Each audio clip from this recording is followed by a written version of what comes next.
Mengapa saya membahas ayat-ayat ini?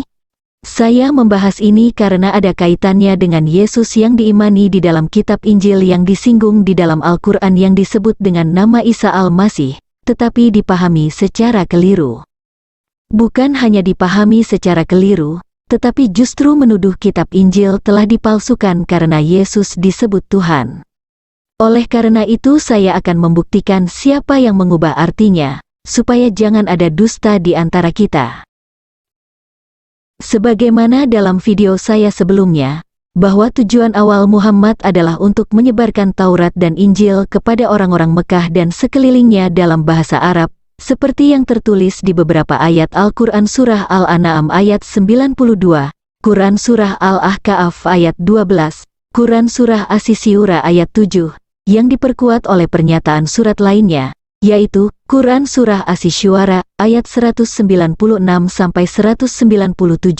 Quran Surah Yunus ayat 94, Quran Surah Al-Ankabut ayat 46, ayat 47, dan lain-lain.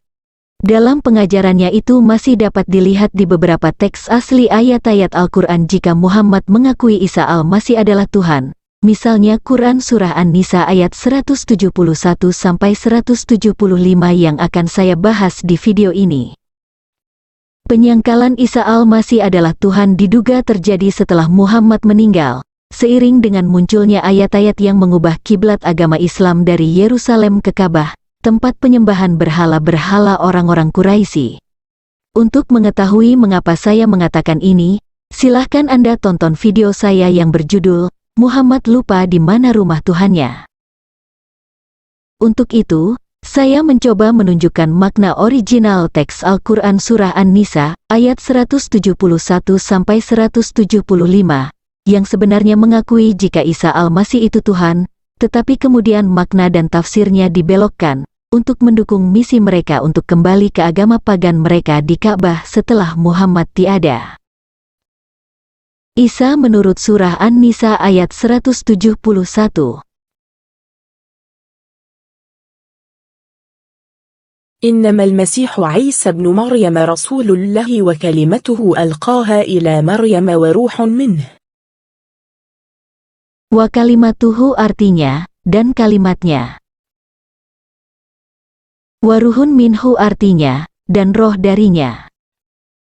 Sehingga artinya adalah, sesungguhnya Al-Masih Isa putra Maryam itu, adalah utusan Allah dan kalimatnya yang disampaikannya kepada Maryam, dan roh darinya.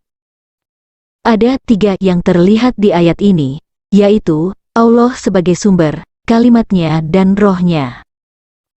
Tentu kalimat Allah dan roh Allah berasal dari Allah dan keduanya adalah bagian dari Allah itu sendiri. Keberadaan kalimat Allah dan roh dari Allah disebut hakikat Allah, di dalam iman Kristen disebut Bapa. Bagaimana pernyataan ayat ini tentang yang tiga tersebut? ولا تقولوا ثلاثة انتهوا خيرا لكم إنما الله إله واحد. Dan janganlah kamu mengatakan tiga, berhentilah dari ucapan itu lebih baik bagimu, sesungguhnya, Allah ilah yang Maha Esa. Tiga yang dimaksud adalah, Allah, kalimatnya, dan rohnya. Artinya, Allah, kalimatnya dan rohnya bukan tiga Tuhan tetapi satu kesatuan, yaitu Tuhan yang Maha Esa. Karena Isa Al-Masih berasal dari roh Allah dan kalimatnya, maka Allah dan Isa Al-Masih itu adalah Tuhan yang Maha Esa.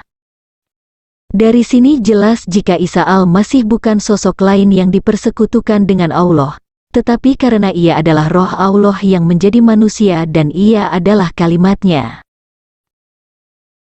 Isa menurut Surah An-Nisa, ayat 172.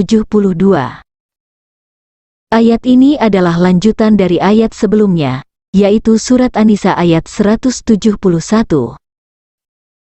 Al-Quran berkata, Al-Masih sama sekali tidak enggan menjadi hamba Allah, dan begitu pula para malaikat yang terdekat kepada Allah, dan barang siapa enggan menyembahnya dan menyombongkan diri, maka Allah akan mengumpulkan mereka semua kepadanya. Ada dua informasi penting yang terkandung di ayat ini, yaitu, Al-Masih sama sekali tidak enggan menjadi hamba Allah, dan barang siapa enggan menyembahnya dan menyombongkan diri. Pertama, tentang Al-Masih sama sekali tidak enggan menjadi hamba Allah, artinya adalah, sesungguhnya Al-Masih itu adalah kalimat Allah yang berasal dari roh Allah yang nuzul ke bumi dan menjadi seorang manusia melalui perawan Maryam. Kedua, dan barang siapa enggan menyembahnya dan menyombongkan diri, kata menyembahnya di ayat ini adalah, menyembah pribadi yang diberitakan di ayat ini, yaitu Isa Al-Masih, sebab Isa adalah kalimat Allah dan roh Allah yang nuzul menjadi manusia. Tentang yang menyombongkan diri pada ayat ini akan dijelaskan di ayat 173 kalimat kedua. Isa menurut surah An-Nisa, ayat 173. Ayat ini akan menjelaskan tentang barang siapa enggan menyembahnya dan menyombongkan diri pada surat An-Nisa ayat 172. Al-Quran berkata, adapun orang-orang yang beriman dan mengerjakan kebajikan, Allah akan menyempurnakan pahala bagi mereka dan menambah sebagian dari karunia-Nya. Sedangkan orang-orang yang enggan dan menyombongkan diri, maka Allah akan mengazab mereka dengan azab yang pedih, dan mereka tidak akan mendapatkan pelindung dan penolong selain Allah. Ayat ini dengan jelas mengatakan bahwa barang siapa yang enggan menyembah Al-Masih dan menyombongkan diri, Allah akan mengazab mereka dengan azab yang pedih. Tetapi dalam terjemahan resmi Al-Quran terdapat kata tambahan, menyembah Allah, ini hanya sebuah tafsir yang keluar dari konteks ayat sebelumnya yang berbicara tentang Isa Al-Masih. Isa menurut surah An-Nisa ayat 174. Ayat ini masih berhubungan dengan ayat sebelumnya, yang menjelaskan tentang Al-Masih. Al-Quran berkata, wahai manusia, sesungguhnya telah sampai kepadamu bukti kebenaran dari Tuhanmu, dan telah kami turunkan kepadamu cahaya yang terang benderang.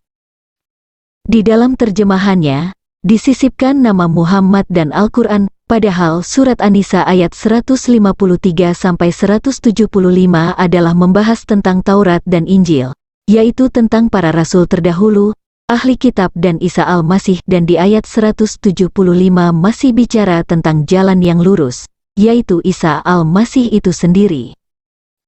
Yang dimaksud dengan bukti kebenaran dari Tuhanmu adalah kalimatnya, yaitu Isa Al-Masih, dan kalimat itulah yang menjadi cahaya yang terang benderang.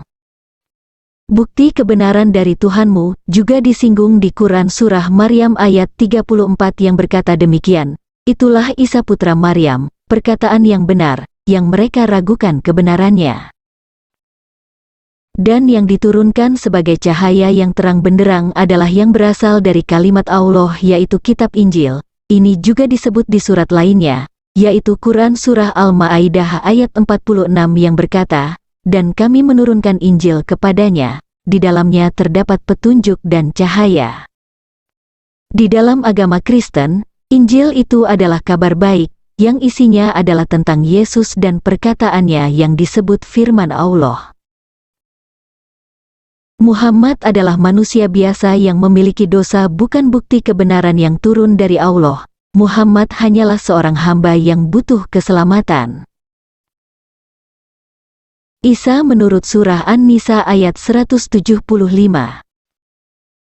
Ayat ini masih berhubungan dengan ayat sebelumnya, yang menjelaskan tentang Al-Masih.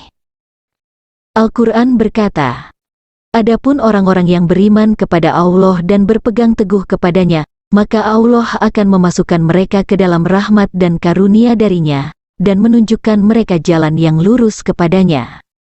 Kata tambahan agama yang ada dalam kurung adalah sebuah tafsir dari penterjemah Muslim, yaitu hasil pemikiran mereka. Isa Al-Masih adalah kalimat Allah yang telah turun ke tengah manusia sebagai jalan yang lurus kepada Allah. Di Quran surah Maryam ayat 36, Quran surah Ali Imran ayat 50-51, Quran surah As-Zukhruf ayat 61 dan ayat 64, juga dikatakan bahwa jalan yang lurus itu adalah Isa Al-Masih.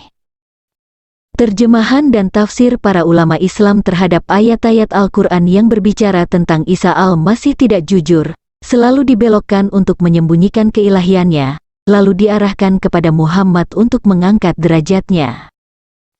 Coba bandingkan antara penjelasan video ini dengan terjemahan asli Al-Quran dan tafsirnya, sungguh sangat jauh berbeda pemahamannya. Terjemahan Al-Quran yang mereka buat adalah hasil editan, yaitu dengan menambahkan kata-kata sesuai dengan apa yang mereka pikirkan, bukan pikiran mereka yang mengikuti teks asli Al-Quran. Salah satu contoh, terjemahan Quran Surah Al-Haqqah ayat 40, dan Quran Surah At-Tawir ayat 19 menurut original teksnya adalah, sesungguhnya Al-Quran itu adalah benar-benar perkataan Rasul yang mulia. Tetapi terjemahannya berubah menjadi, sesungguhnya ia atau Al-Quran itu benar-benar wahyu yang diturunkan kepada Rasul yang mulia. Terdapat penambahan kata yang diturunkan kepada, sehingga yang tadinya hanya perkataan Rasul menjadi wahyu yang diturunkan kepada Rasul. Sebaliknya, ketika Al-Quran mengatakan Isa al-Masih sebagai kalimatuhu, atau kalimatnya, tetapi diterjemahkan menjadi yang diciptakan dengan kalimatnya, dan ketika teks aslinya berkata, ruhun minhu, atau ruh darinya, tetapi diterjemahkan menjadi dari ruh ciptaannya. Inilah yang dilakukan oleh para ulama orang Arab yang membelokkan makna ayat Al-Quran yang sesungguhnya, lalu mereka menuduh Alkitab telah dipalsukan dan menebarkan kebencian kepada Yahudi dan Nasrani. Padahal teks asli Al-Quran yang diajarkan oleh Muhammad di masanya mengakui jika Isa al-Masih itu adalah Tuhan, namun mereka mengubah arti ayat-ayat Al-Quran itu dan menuduh Alkitab telah dipalsukan.